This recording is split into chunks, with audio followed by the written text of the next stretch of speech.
دادگاه عالی تاجیکستان علیه 3 نفری که به سید مکرم عبدالقادرزاده رئیس شورای علمای کشور حمله کردند حکم صادر نموده است. دفتر مطبوعات دادگاه عالی به رادیوی آزادی گفت با دلیل قوای قانونی پیدا نکردن حکم دادگاه جزئیات آن آشکار کرده نمی شود. سید مکرم عبدالقادرزاده روز 31 ینور در یک نشست خبری گفت که خود او در مرافعه اشتراک نداشت. دوره اولی سود یعنی دعوت شد، من همون روزا بند بدم، نتوانستم رفتن. نماینده خود رو روان کردم. نماینده گفتند که خیلی میگریست و پشیمون بود که من رو یعنی وسواس کردن، من رو یعنی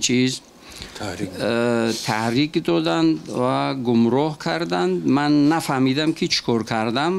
تا امروز سخن سری بازداشت یک نفر میرفت، اما عبدالقادرزاده اظهار داشت که حمله به او کار تعریض شده گروهی بوده است.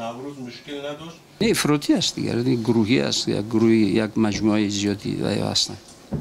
گروه افراطی است. عبدالقادرزاده نگفت که این گروه افراطی به کدام سازمان ها ربط دارد یا هدف اساسی آنها چی بود. همچنین معلوم نیست که این گروه از داخل کشور هدایت می گرفتند یا از خارج. حمله به سید مکرم عبدالقادرزاده روز 11 سپتامبر سال گذشته از سوی یک جوان در داخل مسجد و در بین نمازگزاران صورت گرفته بود. این جوانی که مقامات تا حال شخصیت او را آشکار نکردند و مفتی تاجیکستان با کارت درافتاده پیشانی او را زخمی کرد.